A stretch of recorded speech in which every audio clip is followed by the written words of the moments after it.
अगर आप बिहार के हैं और विदेश जाना चाहते हैं तो ये खबर आपके काम की हो सकती है। दरअसल बिहार की राजधानी पटना से विदेश यात्रा करना अब और भी आसान होने जा रहा है। पटना एयरपोर्ट के नए टर्मिनल का निर्माण कार्य युद्ध स्तर पर चल रहा है।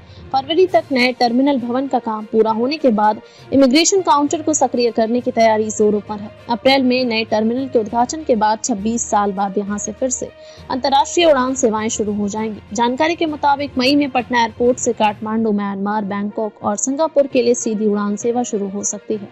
अभी बिहार के लोगों को इन देशों में जाने के लिए दिल्ली या कोलकाता जाना पड़ता है। एयरपोर्ट अथॉरिटी ऑफ इंडिया जल्द से जल्द पटना एयरपोर्ट को अंतर्राष्ट्रीय सेवाओं के लिए तैयार करने में जुटी है।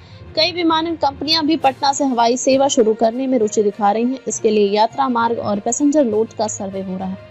मुख्यमंत्री नीतीश कुमार की पार्टी जेडीयू के आधिकारिक एक्स हैंडल पर इस संबंध में जानकारी साझा करते हुए लिखा गया कि बिहार के विकास में एक और स्वर्णिम अध्याय। मुख्यमंत्री नीतीश कुमार के नेतृत्व में बिहार का एयरपोर्ट अब अंतर्राष्ट्रीय उड़ानों के लिए तैयार हो रहा है।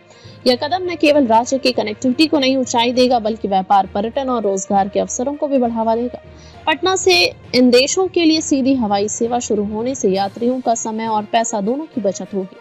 इतना ही नहीं, विदेशों में कार्गो सप्लाई के लिए एक मॉडल विकसित करने की भी योजना है। इससे बिहार के व्यापारियों, उद्यमियों और अन्य लोगों द्वारा तैयार उत्पादों को आसानी से विदेशी बाजार उपलब्ध हो सकेगा। बता दें कि 24 दिसंबर 1999 को इंडियन एयरलाइंस के दिल्ली काठमांडू विमान के अपहरण के बाद से नेपाल के लिए अंतर्राष्ट्रीय हवाई सेवा बंद है। पिछले 26 सालों से पटना एयरपोर्ट सिर्फ नाम का ही अंतर्राष्ट्रीय एयरपोर्ट रह गया। अब एक बार फिर यहां से अंतर्राष्ट्रीय उड़ानों की बहाली से बिहार के लोगों को बड़ी राहत मिलेगी। पटना एयरपोर्ट के नए टर्मिनल की बात करें तो इसका काम फरवरी में पूरा हो जाएगा और अप्रैल में इसका उद्घाटन किया जाना है। संभव है कि प्रधानमंत्री नरेंद्र मोदी इस टर्मिनल का उद्घाटन करने पटना आए। बता दें कि नए टर्मिनल पर एक साथ 11 हवाई जहाज खड़ी हो सकेगी।